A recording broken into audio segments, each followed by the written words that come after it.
All right. Now, let's make sure we're operating properly because it's been a little bit. View my channel. All right. Yep, we're good. Okay.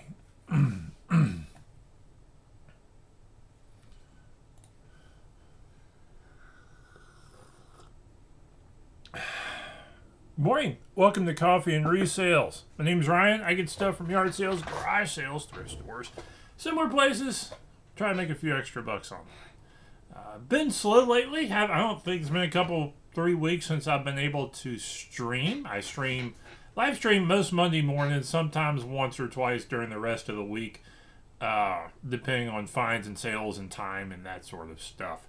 The last month or so, maybe even a little bit longer, I haven't done a whole lot. I've got new business in at my work, and I've been having to work through that, so I'll have less time for eBay and that sort of thing. And that's going to continue a little bit, though I have some plans of what I want to try to accomplish. Ideas for next year, starting out of what I want to do. And it may change the format some, but I still like the live stream. And I think if I do this and get more people in, then people will come be on the live stream in the mornings, and we can go from there. Anyway, sales have been slow, but that's on me to a point. I have not been regularly listing, and eBay likes consistent listings. It's one of the things that really helps your algorithm, even if that's why a lot of people like the delist relist strategy, because it kind of keeps that up even when some things are slow. I don't delist relist.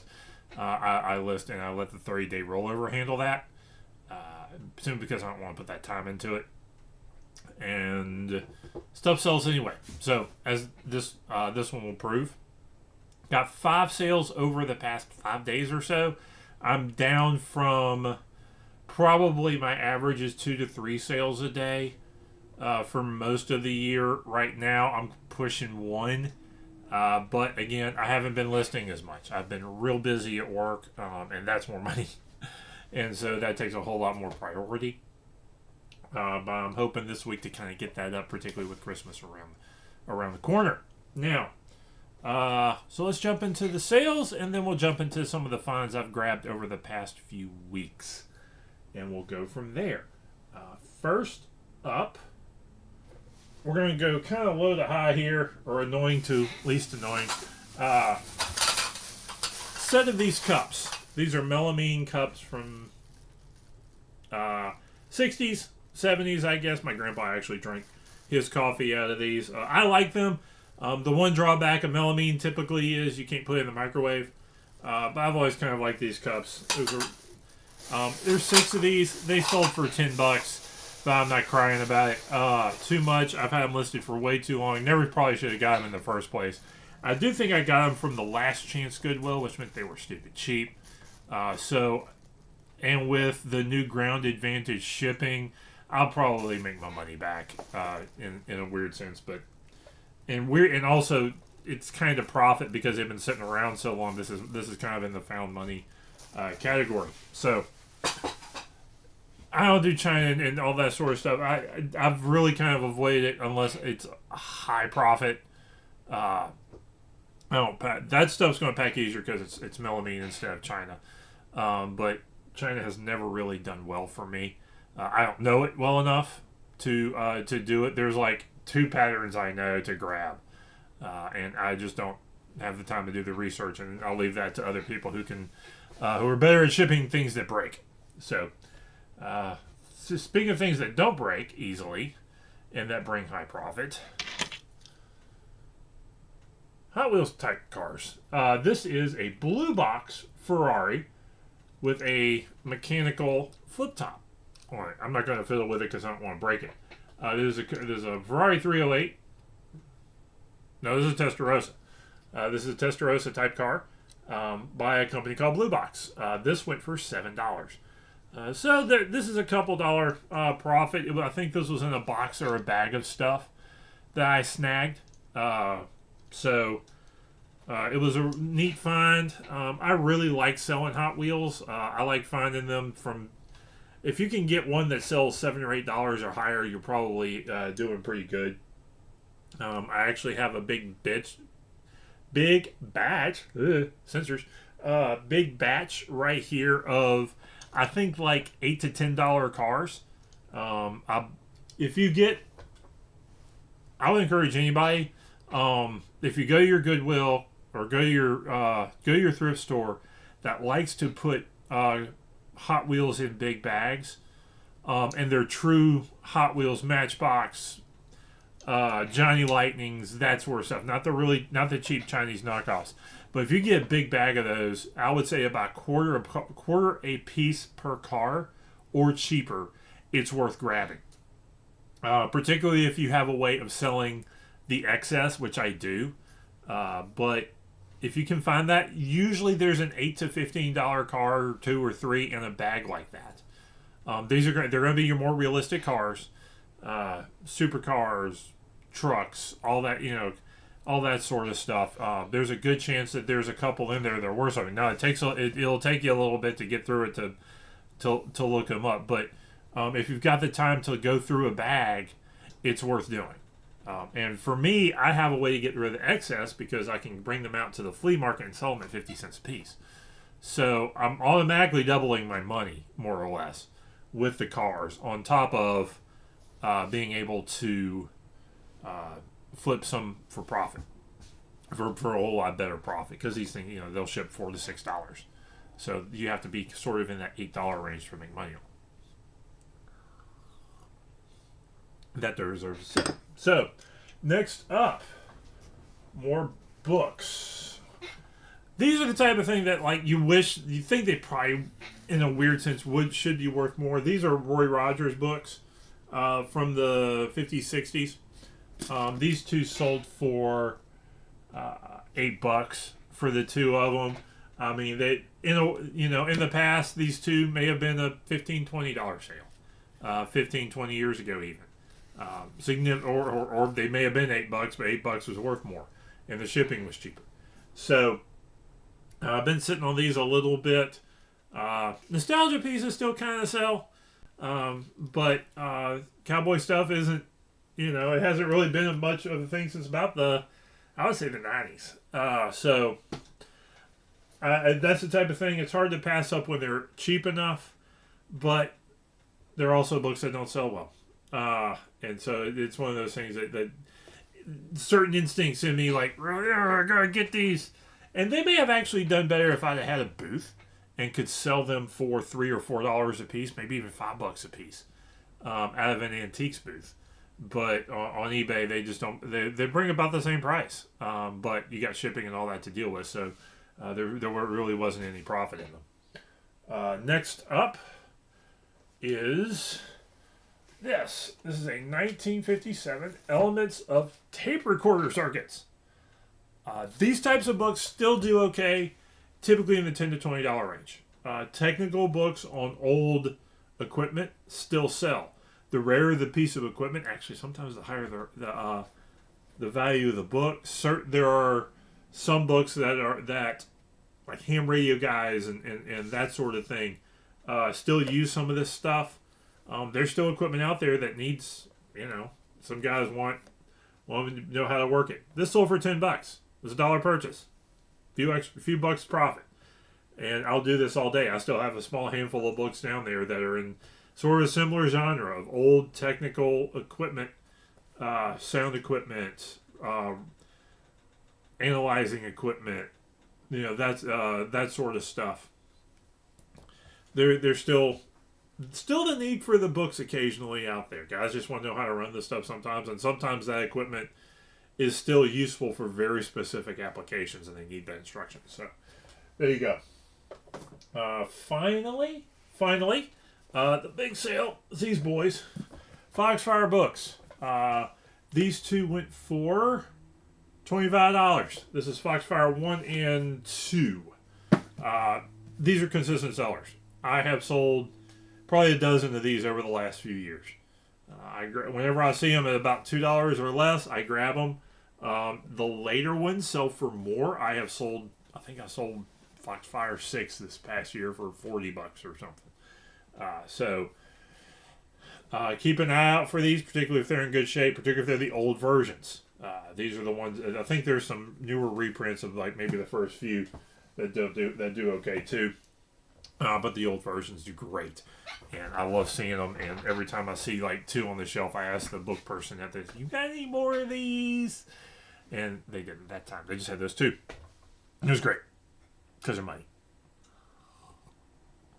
All right, moving right along. Some of the finds that I've had over the past few weeks that I haven't been, the past couple of weeks I haven't been able to list. I've listed a few things, but not much. Sarah Moss, Core Thorns and Roses. I may actually try this on the Facebook group. This is an easy like $10 to $20 sale. These ACOTAR books are hot sellers. They still move. There's people looking for them all over the place. So if you see them for $2 a piece or less, sometimes maybe even more, grab them, flip them. They're real good to deal with. This is probably the best find, one of the better finds I've had over the last few weeks. This is the Nintendo Power Guide for Pokemon XD GameCube game. Back when Nintendo Power was still a thing, I almost wish I had my old mags. I actually had a subscription for a couple of years to the original Nintendo Power. I think I got rid of all the mags, and it kind of made me sad because I thought I hung on to them or something. But anyway, strategy guides to very specific games. Pokemon RPGs in general still do okay. I actually have a couple of sales of RPG books, RPG guides, even from Brady Games and the other marketers, the non-Nintendo guys, still do okay. So keep an eye out for those. And this is like a $30 to $40 book. So keep an eye out for stuff like that. That's actually the next time I list. That's the first thing going up. Next up, made it to the flea market this weekend. So got a handful of things. Nothing great. Like half the flea marketers are eBay people. So they're not gonna. They're not likely to find a whole lot of stuff that can flip. But I've got 3 Tyco train car with their boxes. These are probably, I got this whole batch for $5. I'll probably go for $20-25 for all 3 of these together. I'll lock these up with the boxes, makes them a whole lot more worthwhile to do. Train guys like the boxes. I would love to have had the styrofoam inserts, but those may have died by now. Train guys, they're a dying breed, but some of the stuff still sells. So I've had some success over the past. It's been a while since I've really had a good find of trains, but they're still out there. Guys still grab them. They're still kind of cool, but I think the mystique of the train has gone away in America. Got a batch of Harry Potter books, hardcovers, and I'll be probably listing those on Facebook Marketplace. Usually somebody local will pick some up to complete their collection. I do real well with those, particularly around Christmas time. People wanting to put a set together for their kids. Now, let's see what else. A couple of hats that I got. This is a Shelby Cobra hat from Carol Shelby's store with the tag. $30, $40 hat. Actually, I didn't see this one on eBay. So I'm real curious that there's now a little more value to that one than normal. And then there's this neat Volkswagen bus hat by Volkswagen Driver Gear. So this is like an official Volkswagen cap. Again, I didn't see one like it on eBay. So there's a little more value to that too. I actually spent a little more on that one because I think I'll still bring in a little bit of money. Let's see, what is this? Schofield Reference Bible. This is like a 1950s clean. It is King James Version, but it's got a handful of the other things that you're looking for when we're I do a lot of Bibles, and there's a handful of things I look for when I flip Bibles. One, usually King James Version Bibles I don't go for, unless there's some other things with it. Like this is a reference Bible from Scofield, Dispensationalists love Scofield. So they're always kind of looking for some of his stuff. So it's got some of those markers. Let's see, is this red letter? Is this red letter? It is not red letter, which is actually going to draw down the value a little bit. But it is clean. No markings on this one. So, clean Bible, particularly the front page. And no highlighting in the Bible. Like, so this book belongs to is not... actually, I wonder if the first page wasn't kind of torn out. But I still think this is like a $10 to $15, $20 sale here. So, we'll have to see when the time comes. All right, what else we got in here? Let's see. I need to bring that home. And then this. I've started grabbing these books when I find them. These run to the $10 to $20 range, I think. These Images of America series. I think they tend to wind up in museums and places like that, where they're collections of photographs from small towns, or you find these in like your local museums and that sort of thing. So I've got a couple or three already. People who do these are great for genealogy or local history stuff, which is always a good seller. Now it takes a while, but I've almost never been able to not sell a local history book or a genealogy book. But you just kind of get these are a little bit of a waiting game, because you gotta wait for somebody who really needs it and is looking for it. But I've got a couple of those out there, and that's about the third one I'll have on the shelf right now. And then handful of these. These are Great Illustrated Classics. I don't think I have a batch for sale right now, and I need to put some up. These are one of the rare books I'll grab. Children's books that I'll pay $1 or more for. These regularly sell at $3 to $5 range. I'll probably put a batch of them on Facebook Marketplace at first, and then I'll try to flip them on eBay. But I have sold 100 of these over the past few years, and they move all the time. But you got to know how to put them. Very few of them do well individually. But if you line them up, the more you have, the faster they sell. It's great. And I grab these are one of the things that I actually stock up. Like if I see one for sale and it's inexpensive enough, I grab it and I'll throw it in a pile until I get about 5 or 6 of them, and then I'll list them. And they tend to do pretty well. And is that everything? I think that's everything that's important right now. And we're gonna go with that. I have a whole bunch of Hot Wheels, and I think I'm not gonna pull them. I was like, oh, this and this and this and this. I don't think we're gonna go through that right now. But you'll see them hopefully as I sell them. Once I get them listed, and I'll be able to show them and that sort of thing. What I want to do in the new year, I think if you look for it, and I find the time to, once I get through all this work and I'm able to put some time into it, is I want to do some some list type stuff, top 10 list type things. I think my real kickoff, because I need learning editing and all that sort of stuff. What I think I want to do is when the new year comes, my top 25 sales of 2024 is something I think I want to do, and I may even do various versions of that. I may do my worst 25 sales of 2024. I think that would be useful. I don't think people do lots of best ofs. Let's do worst ofs, sometimes. And you can still learn that way. Learn from people's mistakes. So that's always useful. Just had a viewer log on. Hello, you're late. So we're about to jump off. So like, comment, subscribe. If there's any questions you got, anything you want to talk about, anything you want to throw down, feel free to do it. And I will see you next time. Have a good one.